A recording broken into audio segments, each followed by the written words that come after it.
Kur adhurimi nuk vjen në raport të drejtë, edhe në harmoni, edhe në sinkron me edukatën, neve kemi dy lloj tipash problematik.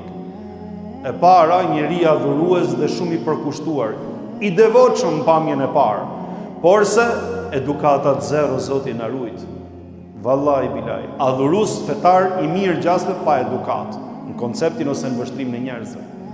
Ndërsa rasti i dytë, i njeri me moral, por se nuk ka adhurim, por se nuk ka përkushtim, nuk ka raport të mirë me Allahun xhaleshanu, me Zotin e tij, me besimin, nuk ka pastru shpirtin tamam siç duhet.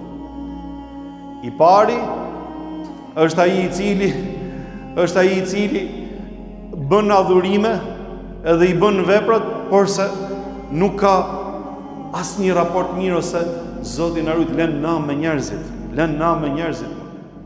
Edhe kur ta shohin njerëzit që duket si njeri i devotshëm, dhe nga ana tjetër këti i hakun, këte e përgojon për këtë shpith, kurse këti ti thot i qinxeza, te e shane ofendon, kurse këti nuk ja ma drejtën e vet, kurse këte sillet keq, këte e rëndon, këti ja thy zemrën.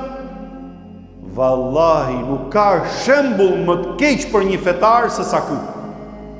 Që të bësh sikur je shumë i devotshëm, ke namazi, ke zekat, ke ato, kurse nga ana tjetër nuk pyet për hakun e robëve. Vallahi nuk ka shembull më të keq.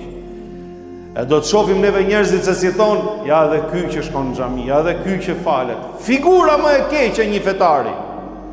Ndërsa nga ana tjetër mund të jesh shumë i moralshëm, ke burri, ke amanet, i ke gjitha, je korrekt, je me edukat, por sa akoma se ka zbukuruar shpirtin që ti dorëzohet Allahut edhe ti përkushtohet Zotit xhaleshanu. Sa bukur do të ishte adhurimi pra të shkojë me moralin ashtu siç duhet, në harmoni me njëri tjetrin.